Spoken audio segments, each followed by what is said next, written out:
Ladies and gentlemen, and welcome back to another episode of Game Discussion.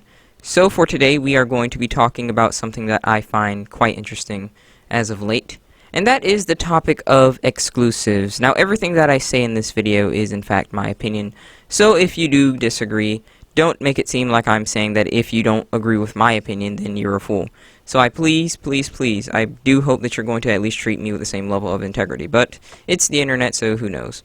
Anyway, moving on. So, getting started, my honest opinion of exclusives. And my honest opinion, again, I've never really been fond of them for a few reasons. For one, to me, it just seems like another paywall that you have to get behind in order to get to something that you believe that you'll enjoy. And the key word is believe, because, man oh man, the marketing for video games today does really do a good job of making some things that end up being quite bad look really appeasing. So you may think you'll enjoy something, but you might have to get past this paywall first.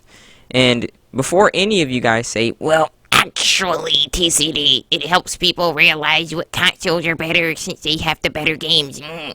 Well, permit me ask, do you honestly think that everyone gets a choice in the kind of console they'll receive? Absolutely not, because the fact of the matter is there are plenty of gamers who are not actually adults whose parents just may buy whatever console they choose and just give it to the kid. For example, Christmas is up and coming, and that's usually a holiday that people like, to give gifts. And so if a parent just happens to say, oh, well, I know my kid wants a video game console, and they just buy them whatever console that they want without really asking them, because you do have plenty of parents that are like that, saying, hey, I'm spending the money, so you're going to get whatever console I give you. The kid didn't really get a say in the console, so when it comes to the matter of exclusives and whatnot, and choosing the console that's quote-unquote better since it has this exclusive or this exclusive, there are just plenty of people who also get consoles that don't really get a say in the matter. And it doesn't necessarily have to be a kid that, has a console bought for them. It could have been a gift from someone else as well. So who knows? Some girlfriend might know that their boyfriend likes consoles, and she might not necessarily know that he cares about this console more than this console. So that's just one example. Another thing is the fact that if it does in fact show you what console is better, exclusives, gamers have a very funny way of showing it. You see, I'm sure you're aware that in 2020 we still have these 30 and 40-year-old men, likely the adults from the previous gen of gamers. I'm talking Sega Genesis, I'm talking Super Nintendo, these kinds of people, right? These guys grown up.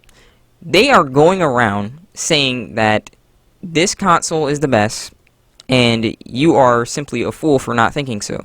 They sit around and they get mixed up in YouTube drama. They make these stupid response videos and attack people because they don't share the same opinion and call them all kinds of names. I'm sure you guys know who I refer to and whatnot. It's not just, a small number of people. These are like a huge like group of people, especially in the game community, that apparently, despite the fact that they are like 30 and 40-year-old men, still act like they're in elementary school arguing about consoles and whatnot.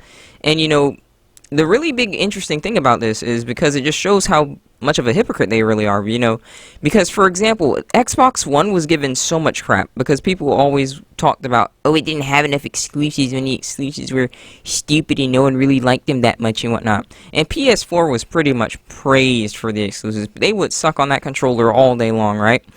And I'm sure that this is late news, but I know that you guys are aware that Microsoft buys Bethesda, and that's just one of the companies that they bought. I think they bought Sega, as well as the people who made Doom and whatnot. And so they buy them, and then next thing you know, everyone and their mom is making these response videos talking about what a terrible thing that this is and whatnot. No!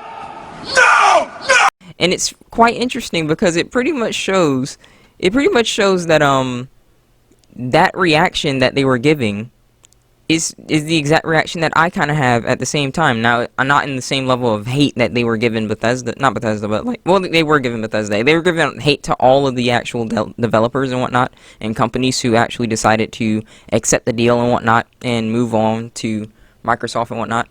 And the fact of the matter is, the reaction pretty much, again, makes me say, hey, perhaps what I'm trying to say is true.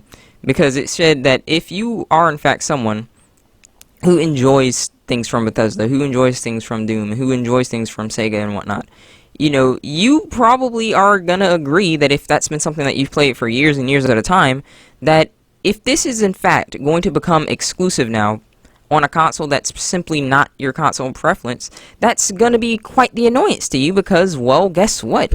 The fact of the matter is, this is something that you have had tons of experience with. You've grown up playing this, and to have this pretty much just be inaccessible simply because of the console that you have is just not exactly something that's ideal, especially to me, as well as others, considering the reaction that I saw. And the game in the background playing right now is a perfect example, because to this day, Bloodborne is still a PS4 exclusive with likely no plans of at least releasing on PC.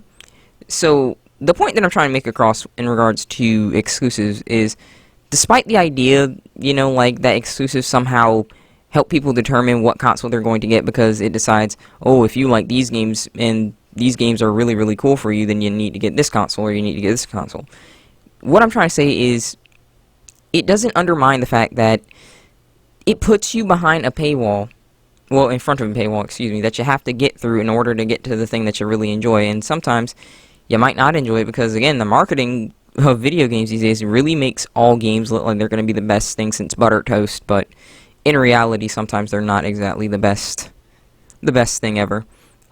So please, please, please understand what I'm trying to say about exclusives. As far as I'm concerned, they're just not really the best thing for me personally. I don't really like the idea of them. I understand why they're there again, but I don't really care for the idea of them. So that's pretty much just my thoughts on the whole matter. And I hope that you guys enjoyed. I hope you guys understand what I'm trying to conclude in regards to the statements that I'm making. So please, if you do in fact disagree, please be chill in the comments. I know how the gaming community is, so if you do, just give your reasons why. There's no need to get hostile. As always, rate the video what you think it deserves. Tell me what you'd like to see in the future comments below. Feel free to check out my Amino linked in the comments, as well as my BitChute linked in the About Me page of my channel. And I will see you all next time. Take care, stay safe, and God bless.